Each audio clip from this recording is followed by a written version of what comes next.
teman-teman, pada hari Minggu yang cerah ini, kami melanjutkan kegiatan pemasangan papan nama pohon di ruang terbuka hijau. Sebelum melakukan kegiatan tersebut, kami juga melakukan sebuah kegiatan yang menyenangkan, yaitu yel-yel.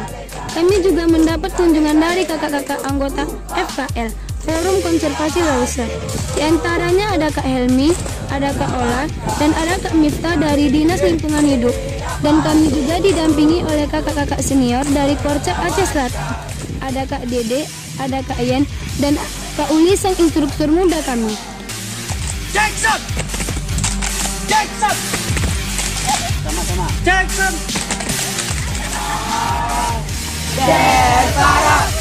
Del para empatitu emparera. Pambarera. Matamu. Ini mataku, mata kiri mataku, mata kanan mataku, mata-mata. Setelah itu, kami langsung memulai memasang papan nama pohon. Banyak pohon yang kami namai di ruang terbuka hijau. Banyak aneka ragam hayati terdapat di sana.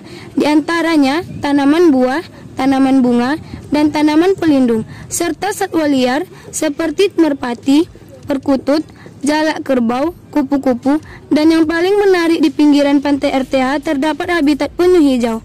Oh ya teman-teman, bila kalian ingin berkunjung ke ruang terbuka hijau Taman Pala Indah, aku kasih tahu alamatnya ya.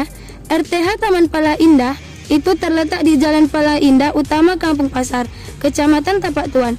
Nah, satu lagi nih, aku kasih tahu, ruang terbuka hijau itu luasnya 6,80 hektar. Tempatnya sangat nyaman, sejuk, asri, rindang, dan so pasti nyaman untuk tempat rekreasi dan taman bermain.